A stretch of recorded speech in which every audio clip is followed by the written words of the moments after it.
of the year. You know, you got a lot of obligations. So let's see if G. Cobb has anything to say about this little, I don't know. It's an observation. Jalen Hurts was not invited to the engagement, from what we're being told. Or maybe I'm wrong. Maybe G. Cobb's got more of an insight. I know he was working with the rookies this past weekend. We'll get to that, but maybe we have our own insight here on where Jalen Hurts is. Let's go to G. Cobb from Fox 29 in Philadelphia. I feel like I'm going to Gene Siskel, and I'm asking him. I mean, you know, when you're a big star now, man, you got a lot of obligations now here, man. Hey, and by the way, A.J. Brown, he posts all the guys, and then he superimposed, Jalen Hurts in the front there. There's a big old picture of it. I don't know, man. I mean, he doesn't go to the White House. Now he's not at the engagement. Anything here? I mean, no, nothing. I don't know. I mean, I know, he didn't go down to Washington, but, I don't know what these guys are up to, but just to be, I mean, Jalen, when you're MVP of the Super Bowl, it's a big thing. You have a lot of things you got to do. They have you on these different programs and stuff like that. Now, I don't know. Of course, this has nothing to do with that, but I don't know. He's over at the Met. I don't know what for, man. No, all I'm saying to you is this. I mean, let's get to work. That's right. And here, follow me here when I say this to you. I mean, yeah. Last year the offense was 30th in passing. And these wide receivers here. Do you agree with me? Tell me, maybe you disagree. If the Eagles hadn't won the Super Bowl and A.J. Brown and that passing offense was 30th, how do you think this offseason would have went if they had not won the Super Bowl with limited targets out there and the offensive passing attack not going? Mm-hmm. Don't you think the only reason it got covered up a little bit here is because they did win? Well, winning takes care of everything, but absolutely. No, without a doubt. I mean, I think A.J. Brown said it during the season. He wants to do some things to step up their passing game because, I mean, if you look at the talent they've got, and I don't think they're going to be able to run as much, and I don't think they're going to run as much because I don't think you take Saquon Barkley, you're not going to give him the ball as much, and that's why you got him help that's backing him up, and so you're not going to be as much of a running team as you were last year. I don't expect that because you're going to just shorten his career doing that. If he's running the ball that much every year, come on, you can't work a guy that much. So I think that they're going to be a team that's going to try to throw the ball more, just because teams are going to be doing everything they can to stop their running game. So you're going to have people moving everybody up in the box and everything. And so I think that they're going to throw more, and I think they're going to give Jalen the freedom to call pass plays when he sees something. Let me ask you this then. This morning on WIP, they were talking. It was like BG Day there at WIP, and I heard the owner on, and the owner went like this on the parting shot to John Ritchie. Hey, John, I want to tell you something. I'll let you be aware of this. The fullback is coming back to the Philadelphia Eagle offense. Mm-hmm. Now, Garry, doesn't that sound like to you they're going to take that third wideout out of the building and they're going to be more of an emphasis? Now, I agree they don't want to bang on Barkley for 17 weeks like they did last year, but, I mean, that was a telltale sign there a little bit to me that could there be some cosmetic looks to this offense because I think that they're going to institute that? I could see them doing that. I think they're going to do that with the fullback. They were really planning on. It seemed like they were going to do some of that last year, but the kid got hurt. So they got a youngster. He was playing linebacker, and then they had him doing and they had him doing some playing some fullback. So I think he's going to do that. So they will have some of that. Yeah, I definitely think they're going to try and change things up a bit, give a different look.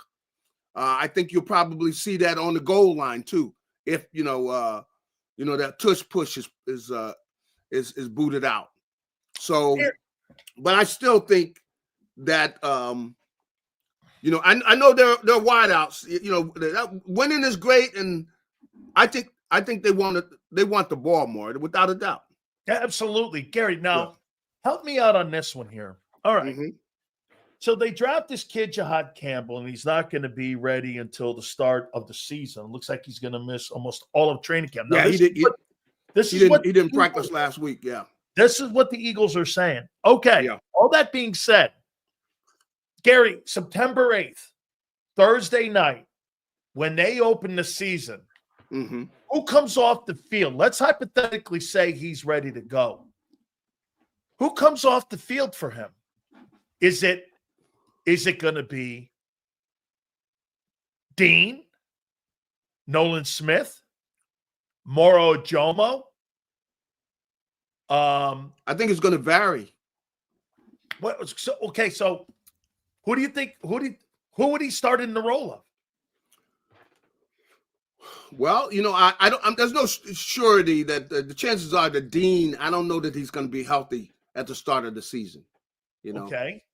So there's. I want to know where. I want to know, Gary, where they're going to play him and start him. I mean, I think he's going to play some off. You know, he's going to be playing. You know, inside linebacker. I think he's going to do some of that, and I think he's going to be coming off the corner too. I think he's going to be doing some of both. I think they're going to be rotating these guys. That's what I think, and it depends on how quickly he picks up everything. You know, if he picks up everything fast, you know, he's going to be on the field some. You know, is he going to be starting? I couldn't say that right away, but I think if Dean is still hurt, you know, there's no doubt he'll probably be starting then.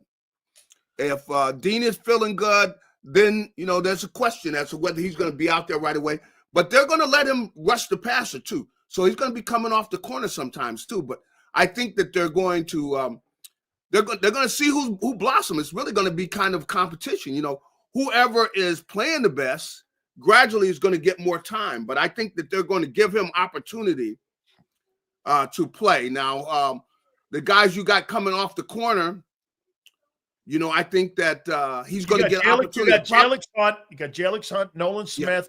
Yeah. And if you add Jihaad Campbell to it, you're going to add him and some of these free agents that you signed, the kid from New York and all that. I'm just trying to see where this kid fits in and what they're going to do with him. I think that, you know, that trio you just mentioned are going to be getting opportunities to come off the corner, you know, and I think that that whoever, you know, because I think it was in some ways it was like that last year. Whoever steps up is going to get more time. If you're playing well, you're going to get more time, you know, and they're going to find opportunities for you because clearly, if you're getting to the quarterback coming off the corner, they're going to give you more opportunities to do it. And so, because Jihaad Campbell, he hasn't had the opportunity to really pass rush a great deal, see, because he's playing inside linebacker. But I think they have the door open for him. If he shows that he can be dominant out there, then he gradually would go up and be one of the starters. You know, I think do you think that Eagles are doing back in our day? You know, remember something, and Gary, my God, you saw this transformation of the position of outside linebacker because that's right. Gary, when you first came in the league, nobody was rushing off the corner that's like right. that. And all of a sudden, the guy shows up in 82 or 81, whatever it was. Lawrence Taylor, 83. Lawrence Taylor shows up. That's right. And all of a sudden, they start rushing off the corner. And it's kind of become something like, you know, they found the same thing with Micah Parsons. He was an off-ball linebacker at Penn State. Yep. And all of a sudden, due to injuries in Dallas, that they said, whoa, the kid can rush. And there was the thing is that those guys can affect the game more. You know, you coming off that corner and you can get to the quarterback. This is you know, it's about getting pressure on the quarterback. People that can get pressure on the quarterback are more valuable and they can affect the game more. And so that's what I think has happened to Micah Parsons. Hey, they've seen how effective and how dominant he can be coming off that corner because at times, you know, they're going to be sliding the line. They're going to be doing things. It's going to affect the other team. And so because a guy is able to do that, they're not going to get in the way of it and say, "Oh no, he plays off ball." No, he's going to affect the game more as a pass rusher, and they're going to see Jihaad Campbell. If he can do that, then clearly you're not going to get in his way. So you're going to let him do it more. It's a great take because you think their mentality, because of finding a spot for him, your mentality is this. Hey, Nakobe showed us last year for 17 weeks. He's a good ball player. He's good. However, we feel Jihaad Campbell can impact the game more than what Nakobe can. So he's odd guy out. And how they look at that. No, I mean, I don't really mean that. I mean that Nakobe will be on the field, see, and they'll have Jihaad. He'll be outside, see. Okay. And then one of the other guys, now they're not gonna just hand it to him. If they can find one of the other guys that's rushing the passer better, then he's gonna be out there. They're not gonna just hand Jihaad the job.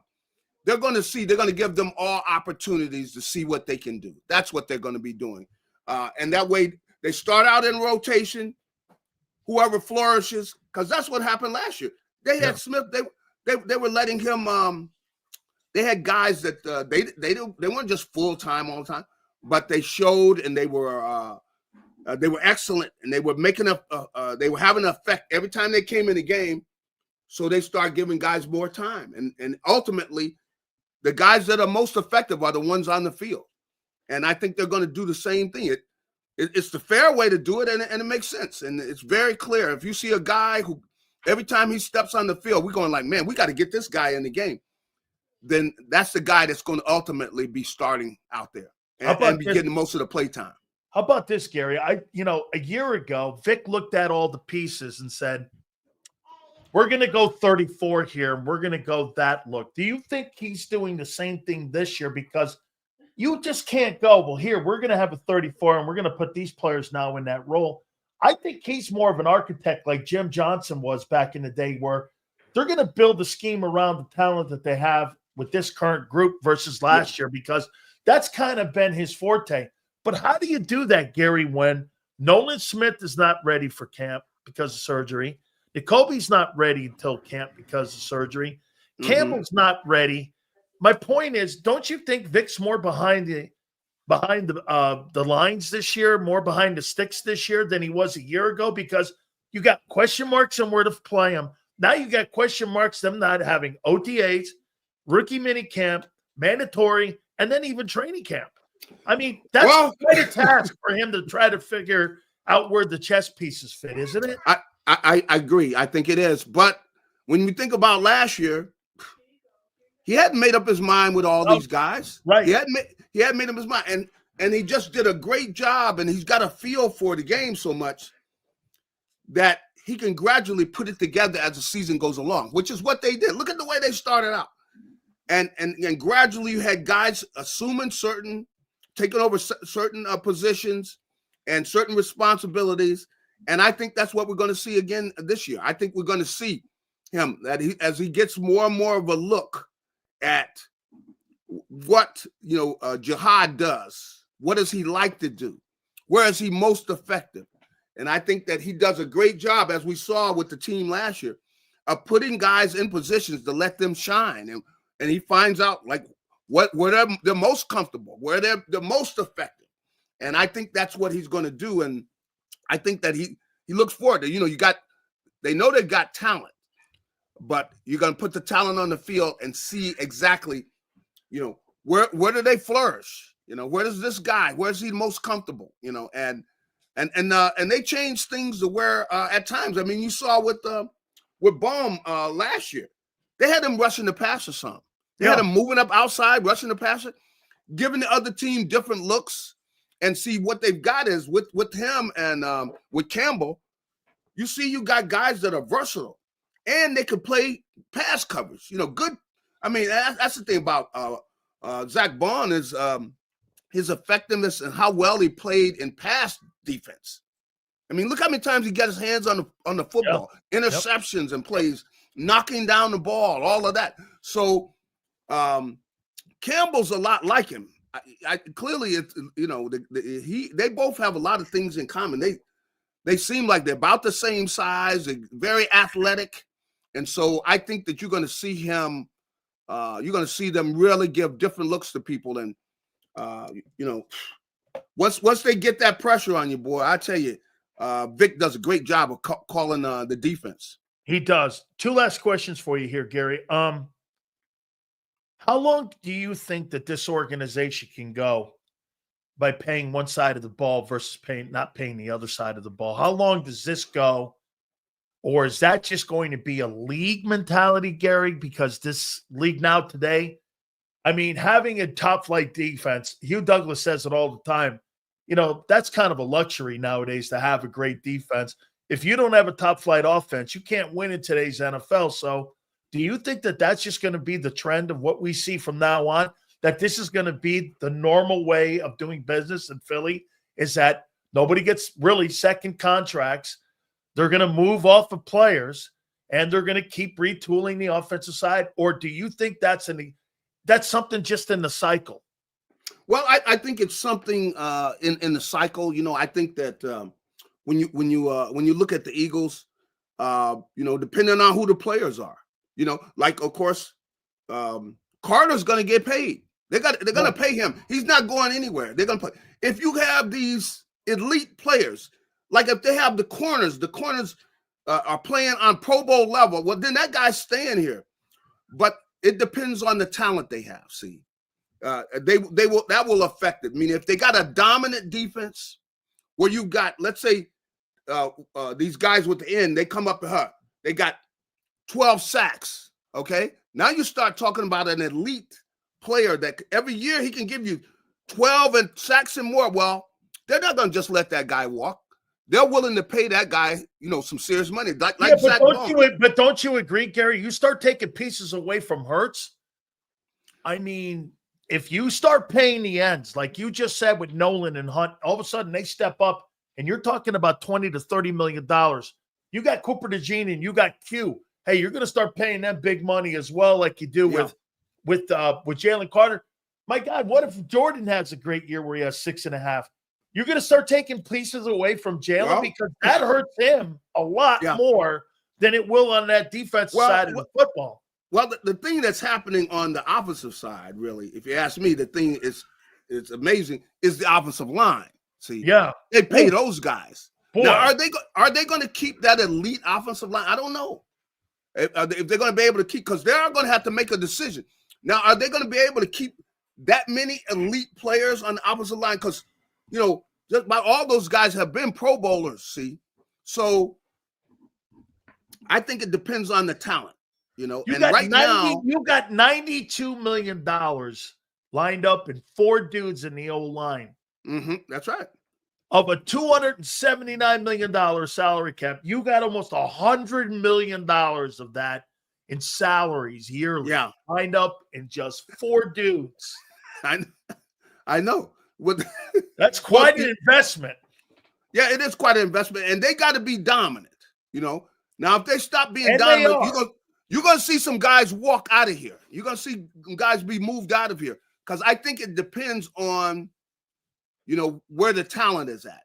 And so I think right now, it's offensively dominant, but I don't know that it's going to stay like that. See, and I think that if they got to the point, like let's say they had a dominant defense where they've got 2 Pro Bowl defensive tackles and a Pro Bowl defensive end, or a linebacker coming off the corner, I think they will decide to pay them. If they get to the point to where nobody can block those guys, they're getting pressure on the quarterback all the time, then those guys will get paid. I think that will be affected by, the level of the talent that they have. See, at least now I know they have a way they like to match it up, but before Saquon come in there, I mean, they had some good backs, but they weren't paying they didn't pay the running back. They didn't pay them. No.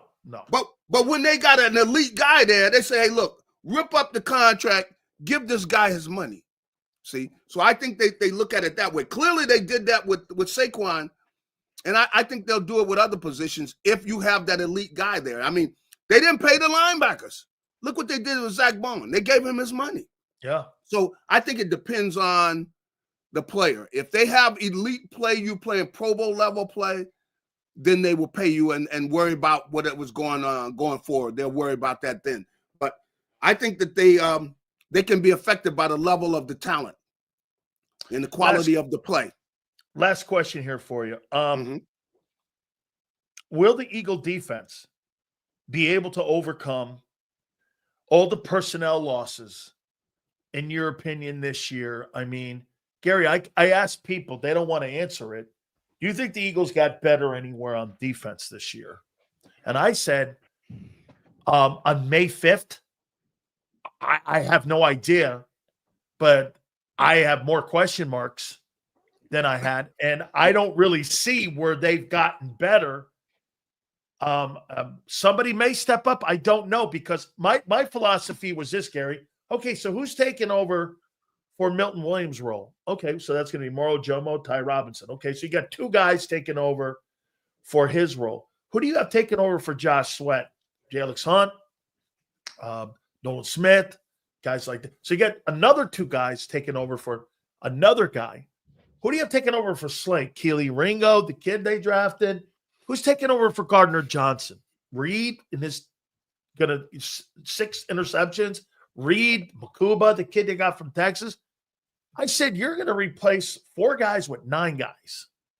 Boy, man, that sounds like quite a bit of. How about this? They got work to do. We don't know May 5th. I'll say that's a lot of questions. Yeah. Well, they clearly have. I went over there to their practice. And they're just kind of doing a walkthrough, and they're teaching these kids. How was the rookie camp? How was that rookie camp? Well, it was mainly a lot of teaching. They weren't really doing a lot of practice. They're sitting there explaining to them and breaking down the details of each guy's job, and you can see it's a lot of teaching. That's mainly what they were doing. So, they got a lot of work to do. There's no doubt, because they got to take these young kids, and eventually, by the halfway through the season, where you got guys that can play and are playing on a quality level. If it's not going to be an easy job, but that's what they've got to do.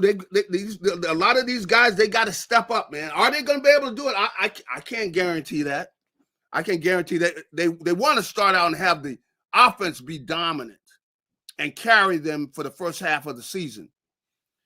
But you think about it, last year when they started out the season, they weren't shining. I mean, so I'm not going to start panicking. I don't think there's any reason to panic, because they surely had reason to panic last year, because they looked like garbage. I know. I don't know how they did it. I mean, and they put it together. I guess so. That's why I said, I guess they're going to be able to do it again, because they did it last year. Gary, I got one last. I want to sneak this in on you. So at least they have tape. Let me say this too. At least they have tape. They can show them, hey, this is the way you do this. This is the way you do this. Yeah. Last year they didn't have tape of Eagle players playing like that. They didn't have. They were sending tape of other players and other schemes on what they wanted. Now they've got their own homegrown tape. You're right. That's a really great point, that they have their own tape. Gary, let me ask you this, though, in this mini. So here was so when you show up to rookie camp, I remember you show up to rookie camp. Hey, I want you to run a banjo sweep with a twist in the middle. Don't forget, make sure you set that edge and make sure you don't get too wide in that 3 gap. And I'm sitting here going like this. Okay. I'm looking over at Irv Randall. What, do I go into 3 or 2? He goes, 3. So get over into 3. Snap. Okay, next one. 48, 38. 17, wide tackle 6 with a Canes G defensive slant. Make sure you tilt on the nose, Sileo. Okay, right or left? It's odd. I'm going, okay, odd. Is that it's a hash mark thing. I'm sitting there. Do they coach like that kind of shit still? Do they do that? Because know me. Because hey, back in our day, minicamp was there to go, let's see how much we can throw at them and how much they can retain. That's right. Because those are the guys that Vic's going to feel comfortable with going forward, and who retains the knowledge of the defense. Do they still coach it like that? They were doing some of that. You could see that they were kind of, really giving them a lot. There's a lot of teaching. At the start of the practice, my goodness, they got them over there in the meeting, and they're really just meeting out on the field. And here, show that again. And they're getting a little look. You had Jihaad standing over there on the side because he's still hurt. So he's standing over the side, gulping up, and then you could see him step over there. He's trying to do, the pattern or whatever they were doing, trying to get a work on it. So they got their work cut out because they got kids. They got to train. You got the safeties over there trying to learn. They got all these kids. They did it last year. So we'll see, man. We'll see. Hey, man, all I know is, man, you got a veteran guy behind you going, it's a 3 technique, dude. It's not a 2. That's right. And you got to get wider. And if that guard slips and scoops me, that's your ass. See, at the end of the month, you're going to have the vets come in, and then you're going to have that, like, man, get these kids out of here, what we got these kids out there, but you got to work with them, man, because at some point this year, that's who they got to go with. Ed tapped me on it. Ed Too Tall Jones tapped me on the shoulder. He goes, "Why are you getting wide like that?" I said, "Well, that's what it says in the book." And he goes, "No, you want to cheat?" I said, "Yeah." He goes, "Slide down inside there so Eugene Lockhart don't get blocked and scooped up, because you know what he's going to do? He will kick you in the ass if that guy gets up on you like that."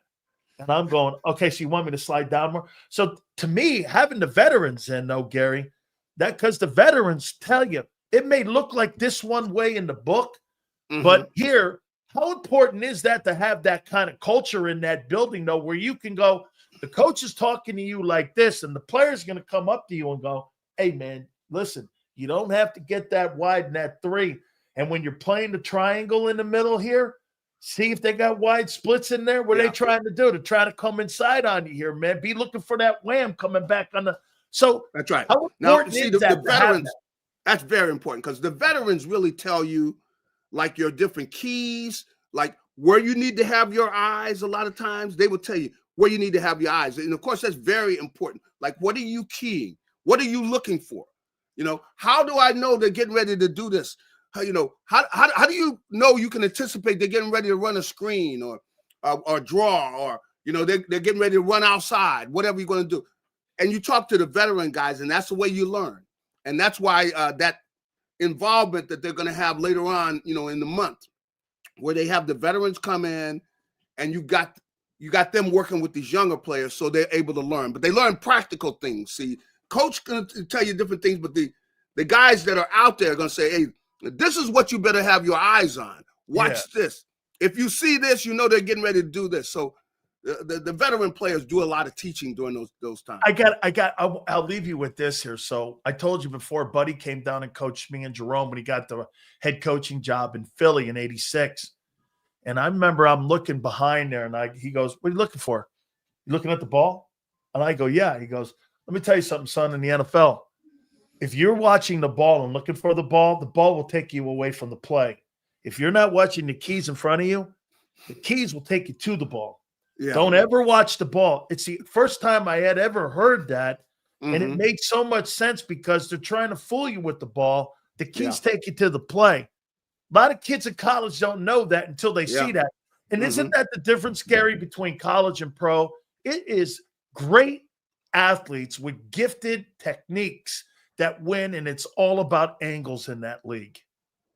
Without a doubt. I mean, and when you learn, how to have the proper keys, you're a step early. You're there early. That's right. And as you get older, see, if it wasn't for that, boom, you're out of the league. See, the way you stay in the league is because you got solid fundamentals, and you're able to anticipate things. And because a lot of times the offense is really, if you do your homework, they're telling you what they're getting ready to do. If you do your homework, and that allows you to be a step or two early, even as you can't run anymore, you still see guys, they're going to still 2 or 3 years because they know what they're doing. They know what they anticipate. Let me show you. They know what to read. Yeah. I remember you got one of these, don't you? One of them old checks from the Detroit Lions. Look at this. This a roster bonus check here I got for making the roster, you know? Yeah. Look at it. Man, here's why nobody wants to work in Detroit. You see them taxes? Nobody wants to play in Detroit because of them taxes. Look at them taxes, Garry Cobb. Nobody wants to pay there. Nobody wants Hey, you got to be putting some of that money away, boy. And man, let them hit it that hard, man. Woo, hey, you and me ain't Eminem, that's for sure. Hey, that's brother, right. I'll let you know how the gala goes tonight. I'm sure Hurts is on the red carpet right now by now, and I'm sure that we're gonna find out a little more about tonight there and the kind of suit he's wearing. So, thank you, my friend. Appreciate it. He's got to get out here and get to work. Thank you very much, Garry Cobb. Have a good one. Sure, man. That's my friend Garry Cobb, Fox 29. Yeah, man. Hold on here. Yeah. Yeah, the gala. Hold on here. Or is that Geisha? Hold on. Let me see. I just gotta yeah. So Cobb. Yeah. Okay. No, I'm checking the times that we have here for the gala for Superstar. Let's just start calling him Superstar. Yeah. Jalen couldn't make an engagement. He couldn't make the White House, but he's got the gala, the Met Gala tonight. Hey, Paul, what's up? Hey, did we have any supers go through there when Garry was on? If we do, we'll read them for you here. Man, what do you all think of the Bills draft picks? Here, I'll tell you exactly what I think of the Bills. I have a comment on them. Hold on here. I got a comment on the Bills. Buffalo. They need more talent around Josh Allen. Plain and simple.